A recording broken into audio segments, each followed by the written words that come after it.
आप सभी को नमस्कार। दोस्तों, आगामी 30 अक्टूबर से देवा मेले का शुभारंभ होने जा रहा है। इस विश्व प्रसिद्ध 10 दिवसीय देवा मेला का आगाज होने के साथ जायरीनों बड़ी तादाद में अभी से आमद होने लगी है। देश के कोने कोने से तमाम व्यापारी यहाँ पर अपनी दुकानें सजाने में जुट चुके हैं। बाजार का ये स्वरूप पूरे वर्ष ऐसे ही खिला रहता है, चमकता दमकता रहता है। जायरीन पूरे वर्ष यहाँ आते हैं। नौचंदी को भी काफी भीड़ होती है, लेकिन इस 10 दिवसीय मेले के अंत की बात ही कुछ और। इन 10 दिनों में लाखों करोड़ों लोग आज पहुंचते हैं। जिला प्रशासन और पुलिस बल भी इसकी तैयारी को लेकर कमर कस चुका है। जिलाधिकारी सत्येंद्र कुमार और एसपी दिनेश कुमार सिंह यहाँ आज अपने दलबल के साथ यहाँ पर मुआयना करने पहुंचे। उन्होंने पूरे मेले के चप्पे चप्पे का निरीक्षण करके एक एक चीजों को समझा, जाना और कौन सी कमियां उनको दूर करने के लिए आवश्यक दिशा निर्देश दिए। ये है देवा के बड़ेला। एक ऐसी आपको रोचक जानकारी देने जा रहे हैं जो बहुत कम लोग जानते हैं और काफी हैरतअंगेज है। देवा मेला लगाने का उद्देश्य क्या था, देवा मेला की शुरुआत कहाँ से हुई, इस जानकारी के लिए हम बड़ेला पहुंचे हैं। आप सभी को नमस्कार। दोस्तों, आज हम देवा शरीफ पहुंचे हैं। विश्व स्तरीय देवा मेला 30 तारीख से शुरू होने वाला है, लेकिन इस मेले की शुरुआत कैसे हुई इसमें जानने के लिए हमको बड़ेला आना। बड़ेला में हमारे साथ इतिहासविद मनीष मल्होत्रा जी हैं, जो हमें पूरी विस्तार से जानकारी देंगे। एक एक चीज बताएंगे मेले की शुरुआत के बारे में और वर्तमान में क्या स्थिति है ये भी बताएंगे। आइए जानते हैं उनसे। स्वागत है आपका कथनी करनी पर मल्होत्रा जी। ऐसा है, सूफी संत हाजी वारिस अली शाह रहमतुल्लाह की एक पुश्त बड़ेला शरीफ में रही है। उसके बाद सरकार मतलब जो इनके दादा हुजूर थे सैयद कुर्बान अली शाह, ये देवा चले गए। देवा में ही सरकार आलमपना वारिस पाक की पैदाइश हुई वहाँ पे। सूफी संत हाजी वारिस अली शाह का समय ज़्यादातर सयाही में बीता, मतलब लगभग 60 साल सरकार वारिस पाक पूरी दुनिया को घूमे। पूरी दुनिया में जब सरकार वारिस पाक की प्रसिद्धि हो गई तो सरकार से लोगों की मुलाकात नहीं हो पाती थी। पूरे भक्त लोग सरकार से निवेदन करते थे कि सरकार कहीं तो आप ठहरिए। उसी समय की बात है, क्योंकि सरकार गरीबों के रहनुमा थे। गरीबों के और हर जाति धर्म के लोगों की बहुत ही चिंता करते थे।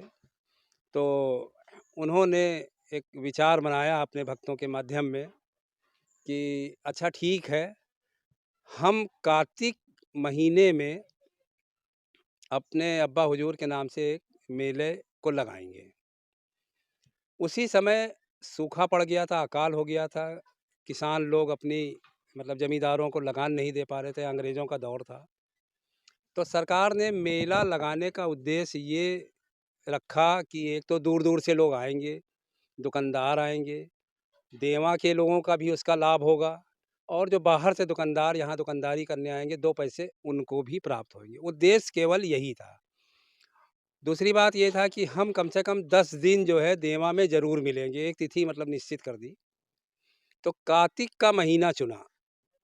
कार्तिक का महीना जो होता है, ना ये ज़्यादा गर्मी होती है और ना ज़्यादा इसमें ठंडक होती है। इसलिए उन्होंने ये करवा चौथ वाला वो रखा। इस समय किसानों की फसल भी कट जाती है, मतलब किसान छुट्टी पा जाता है सारी चीज़ों से। पैरा-वैरा भी निकल आता अपना बिछाने के लिए, लोगों को लेटने के लिए। तो पहला मेला सरकार वारिस पाक ने यहाँ पर लगाया, दुकानदार आए। लेकिन क्योंकि ये एरिया जो है ये पूरा एक बड़ेला झील, अभी भी बहुत बड़ी झील बोली जाती है। तो यहाँ पर बारिश हो गई, पानी बरस गया, तो भर गया, दुकानदारों का नुकसान हो गया। तो फिर सरकार के पास आए। सरकार ने कहा अच्छा ठीक है कि अब मेला वहाँ पर लगेगा जहाँ पर आज दादा मियाँ की मज़ार है। तो यह यहाँ भी मजार है बहुत सारी। हाँ, ये जो मज़ारें हैं यहाँ पे सरकार आलम पना के ख़ानदान की सारे लोगों की मज़ार है। यहाँ तक का जो पक्षियों से प्यार करते थे उनकी भी मज़ारें यहाँ पर बनी हुई हैं बड़ेला शरीफ में। तो यहाँ से एक ईंटा ले गए और वहाँ पे एक कब्र बनाई, उसमें रख दिया अपने पिताजी की मजार। अपने पिताजी की कि अब मेला यहाँ से शुरू होगा। तो उस समय जो मतलब मौलाना लोग थे कि अरे ये मज़ार कैसे बन गई जब इसमें कोई व्यक्ति है नहीं।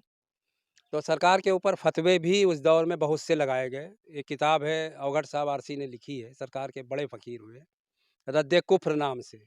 उसमें मतलब जो सरकार के ऊपर उस समय वो लगाए गए थे तो उसके ऊपर उसका खंडन किया गया है। तो लोगों ने कहा कि अरे कैसे यहाँ पर मज़ार बना दी जब इसके अंदर कोई आराम फरमा नहीं है। तो सरकार ने बुलाया लोगों को, दिखाया खुदवा के, तो देखा कि लोगों ने कि सरकार के अब्बा हुजूर वहाँ पर आराम फरमा है। तो वहाँ से फिर मेले की मतलब शुरुआत हुई अगले साल से। धीरे धीरे मेले में पूरे हिंदुस्तान से लोग आने लगे, सरकार के दर्शन करने लगे, जो आज तक वो रवायत कायम है। और उद्देश्य तो सरकार का यही था कि गरीबों का लाभ हो और एक दूसरे से मिलना जुलना हो। हालांकि अब ये धीरे धीरे परंपरा टूट रही है। जिस उद्देश्य से ये मेला लगाया गया था कि लोगों का लाभ होगा, अब धीरे धीरे असल में अधिकारियों का और नेताओं का एक 10 दिन का एक ये मेला बन के रह गया है। इतनी महंगी ज़मीनें कर दी गई हैं कि जो बाहर से दुकानदार आता है उसका नुकसान होता है। नुकसान सरकार की वजह से तो नहीं होता, लेकिन लाभ नहीं प्राप्त हो पाता। तो इस पे सरकार को भी ध्यान देना चाहिए कि मेला जिस उद्देश्य से लगाया गया, लोगों को, गरीबों का लाभ होना चाहिए। इतनी महंगी जो दुकानें कर दी गई हैं, उनके बारे में भी ध्यान देना चाहिए कि ये कम से कम मेला चलता रहे। मेले को ख़त्म नहीं होना चाहिए। मेला एक इसी उससे लगाया जाता है कि एक दूसरे से मुलाकात हो जाती है, सरकार के दर्शन हो जाते हैं। आज भी लोग कर रहे हैं। तो लोगों की सरकार आस्था है वहाँ पर। आस्था है, तो हमारा तो भी ये वहाँ पर जो दादा मियाँ की मज़ार है वो ईंटा रखा गया था, असली मज़ार यहीं पर है। हाँ, यहीं पर सरकार के ख़ानदान की यहीं पर पूरी मज़ार है। उनकी माता की, उनके जी, पिता जी, की, उनके सारे लोगों के, जितने लोगों की, पक्षियों तक का इतना जो प्यार करते हैं बिल्ली की भी है। हाँ, बिल्ली की भी है, सारे जानवर जो थे उनकी भी मज़ार है। दोस्तों अब हम दादा मियाँ की मज़ार पहुंच चुके हैं। दादा मियाँ की मज़ार के पास आने का उद्देश्य ये है आपको बताना कि हाजी वारिस अली शाह कहाँ से मेला देखते थे। पूरा मेला प्रांगण उनकी नज़र में रहता था। उस स्थल पे आपको ले चलते हैं। सामने दादा मियाँ की मज़ार है। जायरीन यहाँ लगातार जो है दर्शन इबादत के लिए पहुँच रहे हैं।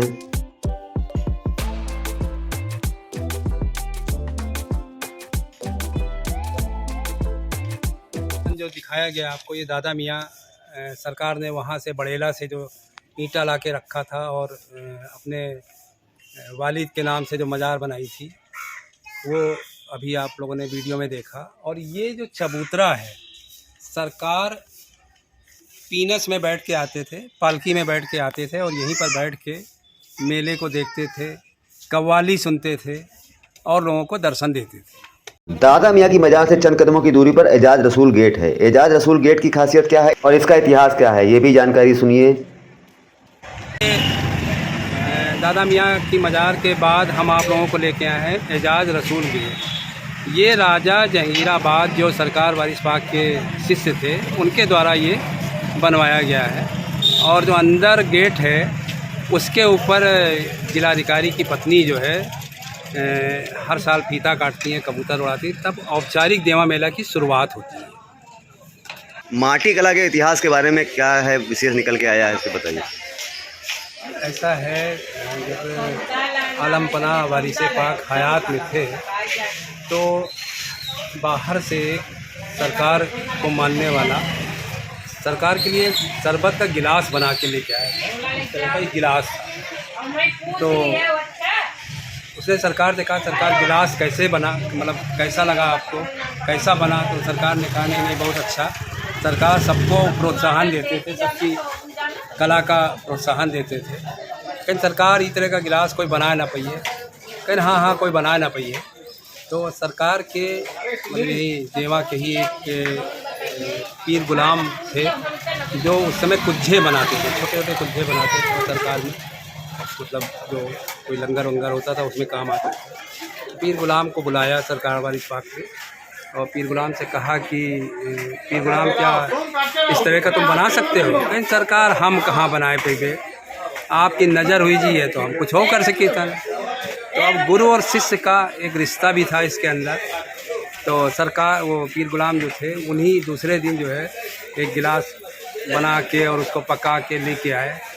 तो वो इतना खूबसूरत गिलास बना था कि आप समझ लीजिए कि पानी ट्रांसपेरेंट गिलास बना के उन्होंने पेश कर दिया उसको। तो सरकार ने वो जो पहले गिलास लेके आया था उससे पूछा ये कैसे बना? कहीं सरकार इस तरह का गिलास हम ना बनाए पे, मतलब ये केवल आपका ही कर्म कोई के ऊपर हुई जाए तो का से का बनाए दे। उसी दिन से सरकार यही जो पीर गुलाम का जो ख़ानदान था, ये तरह तरह के बर्तन, कटोरे, सकोरे, सारी चीज़ें ये लोग बनाने लगे। और देवा शरीफ की ये जो मिट्टी कला है ये पूरे देश में प्रसिद्ध हो गई।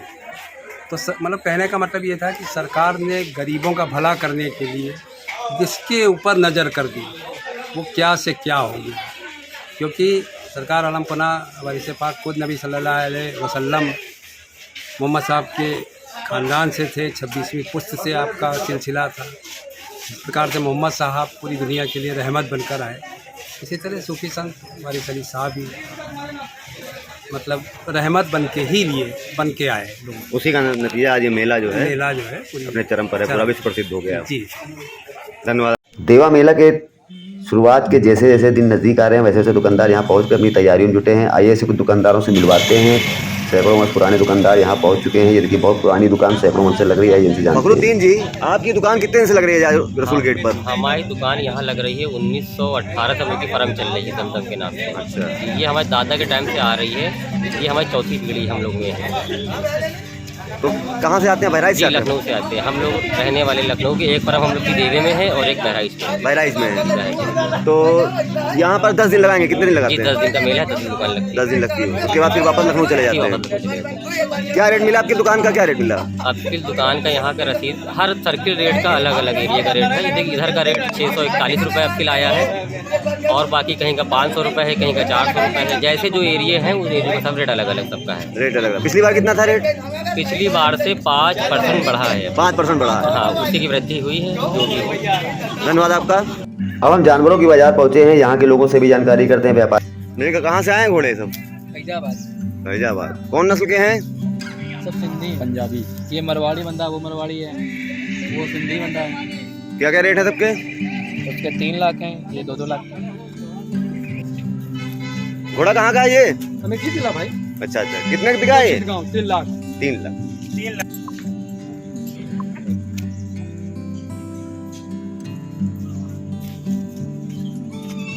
कितने का घोड़ा है ये? कितने का? कहाँ का है ये? गोंडा। ये जो आप तरह तरह के मसाले जड़ी बूटियाँ देख रहे हैं, ये पंजाब से पहली बार एक दुकानदार आया है जो घोड़ों के लिए मसाला बेच रहा है। घोड़ों के लिए मसाला बेचने का कैसा मसाला है, किस काम आता है घोड़ों के, आइए इसके बारे में इनसे जानकारी करते हैं। और इस मसाले की खासियत क्या है, और इसे मेले के बाद कैसे खरीदा जा सकता है, इसके बारे में भी जानकारी करते हैं। ये वाला करना नहीं, ये वाला नंबर। क्या नाम है आपका? इमरान खान। इमरान खान। कहाँ से आए हैं आप? हम मलेरकोटला पंजाब से रहने वाले हैं। अच्छा। दुकान हमारी मलेरकोटले में है, पंजाब में मलेरकोटला। अच्छा। ये जड़ी बूटियाँ घोड़ों के लिए लेके आए हैं आप? ये जड़ी बूटियाँ कौन कौन सी हैं, नाम बताइए कुछ के। ये हैं तो हजारों सैकड़ों दिख रही। घोड़ी के लिए मसाले होते हैं हमारे पास। अच्छा। सबसे पहले भी हमारी हर मेले के अंदर दुकान लगी हुई है देती है। तो ये घोड़ों की ताकत के लिए, भूख के लिए, हजम के लिए, स्टाइलिंग के लिए, तंदुरुस्ती के लिए और खाया पिया शरीर के अंदर लगता है घोड़ा घोड़ी। और कोई भी दिक्कत घोड़ा घोड़ी को नहीं आती। एक इतनी जड़ी बूटी कलेक्शन कहाँ से करते हैं इनको? हम सारी चीज़ इधर से बताएंगे आपको। देखो ये बाबूजी हमारे पास 50 जड़ी बूटी होती है और पीस के तैयार करके देते हैं। वो हमारे पास चक्की होती है, तो देखिए आप, चक्की भी और इंजन भी गाड़ी के अंदर लगा हुआ है और पीस के तैयार करके देते हैं। ये तो हमारे पास फूड कुमा होता है। अलग अलग चीज़ की इंक्वायरी देंगे आपको और जो संपर्क भी करना चाहे हमारे नंबर दे देंगे स्क्रीन पे, उन पर संपर्क करके कोरियल पे भी माल भेजते हैं। कोरियल भी करते हैं जो घोड़ो फॉर्म वाले हैं। अच्छा, कोरियर भी करते हैं। गाय भैंस वाले हैं, फार्म बना रखे हैं जो किसान भाइयों ने, उनके लिए सबको कोरियल पे भी माल पहुँचाते हैं और ख़ास करके उनके घर पे भी जाते हैं, माल बना देते हैं। अच्छा। हाँ। अच्छा, कलेक्शन कहाँ से करते हैं जड़ी बूटियों का? ये सारी चीज़ ला के और पंसारी से लाते हैं, ये दिल्ली से माल लेते हैं। हाँ, ये सारा जड़ी बूटी दिल्ली से माल खरीद के और सभी मेलों के अंदर बाज़ारों में जाते हैं और घर पे भी जाके माल बना के देते हैं कि देव स्टेट फार्म होते हैं बड़े बड़े वो घोड़ों। जड़ी बूटियों के नाम बताइए जरा। अच्छा, ये तो होता है, देखो फोड़तुमा होता है जो घोड़ा के लिए रपेंद में बोलते हैं राजस्थान में, फोड़तुमा। ये हाजीबाईबादी के लिए होता है। ये सफ़ेद कुटकी होती है, ये वाला, ये पेट के अंदर लीद में घोड़ों के घोड़ी के कीड़ा हो जाता है, मार के बाहर निकालता है। ये अनार का छिलका होता है जो घोड़ा घोड़ी के लिए लीद के अंदर पेशाब आ गया है, पेशाब नहीं आएगा। ये मौसमी छिलका और अनार छिलका इसी में काम करता है। और ये पनीर डोडा होता है जो घोड़ा घोड़ी सूखने लगती है। अच्छा, इस तरह से आप सारी जड़ी बूटियों का उनको बताते हैं कैसे किसको इस्तेमाल करना है। मिलाना भी पड़ता होगा कई जड़ी बूटियों का आपस में। ये सब पाउडर बनाते हैं। अच्छा, पाउडर जड़ी बूटी बना के सब पाउडर बन जाता है। पाउडर को क्या बोलते हैं? ये मसाला बोलते हैं। फिर इसको सारी चीज़ को मिक्स करके 50 आइटम को पीस के और ऐसा पाउडर बना के और 50 ग्राम घोड़ों को देना पड़ता है। कितने बार खाते हैं घोड़े? इसको रोज देते रहो। मैंने अच्छा, एक घोड़ा अगर बीमार हो गया तो कितने दिन में ठीक हो जाता है इन दवाइयों बीमार का? के लिए अलग दवाई बना के देते हैं। ये तो अच्छे को बढ़िया को सही को कोई दिक्कत ना हो घोड़ों को। अच्छे को भूख बढ़ाता है, तंदुरुस्ती बनती है, साइलिंग अच्छी रहती है, पैरों में सोजन वरम नहीं आती, जैसे लीद में पानी आ जाता है, ये दिक्कत नहीं आएगी घोड़ा को। ये चीज कौन कौन से विशेष लोग ऐसे रहे जो आपके अपने घोड़े के लिए इस तरह की चीजें लेके गए? इतने राजस्थान के अंदर देव स्टेट फार्म है, इनके अंदर हम माल बना के भी आए हैं। जो गणेश गुजर जी हैं, नाथू सिंह हैं, उनको बड़े बड़े फॉर्म है इनके अंदर, उदयपुर के अंदर, तो इनको माल बनाया है हमने। यहाँ कौन बाराबंकी कोई है ग्राहक आपका? हम मेन इधर फर्स्ट टाइम पे आए हैं। यहाँ लखनऊ वगैरह आसपास जिले में, इधर बरेली के एरिया में सभी फर्स्ट टाइम पे आए हैं। शोरूम में लगाया था हमने दुकान और इधर लगाया। बहुत बहुत धन्यवाद आपका।